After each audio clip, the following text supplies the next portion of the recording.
Divi's lab Q3 quarterly result 11th ఫిబ్రవరికి వచ్చాయి. Consolidated financial result ఈ numbers అన్ని crores except EPS. Year and year compare చేద్దాం. Revenue from operation చూసుకుంటే 12.29% growth ఉంది. Total income లో 12.12% గ్రోత్ ఉంది. టోటల్ ఎక్స్పెన్స్ లో అయితే 9.73% ఖర్చుల కన్నా ఇన్కమ్ అయితే గ్రోత్ ఎక్కువగా ఉంది. Profit before exceptional items and tax చూసుకున్నట్లయితే 17.63% గ్రోత్ ఉంది. Exceptional items new labour code impact 1 time loss అయితే ఉంది. ప్రాఫిట్ ఫర్ ద పీరియడ్ చూసుకున్నట్లయితే అప్రాక్సిమేట్లీ 1% తగ్గింది. EPS 21 rupees 98 paisa, year and year 22 paisa తగ్గింది. మార్కెట్ అంచనాని దాటిందా లేదా చివరి వారికి చూడండి. క్వార్టర్ అండ్ క్వార్టర్ చూసుకున్నట్లయితే రెవెన్యూ ఫ్రమ్ ఆపరేషన్స్ 4.09% తగ్గింది.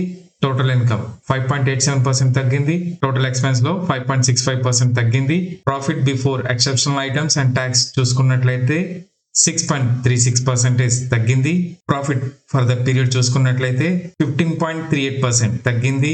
ఈపీఎస్ కూడా అప్రాక్సిమేట్లీ 4 రూపీస్ తగ్గింది. ట్రేడింగ్ వ్యూలో మనం మార్కెట్ అంచనా ఏ విధంగా ఉందో తెలుసుకోవచ్చు.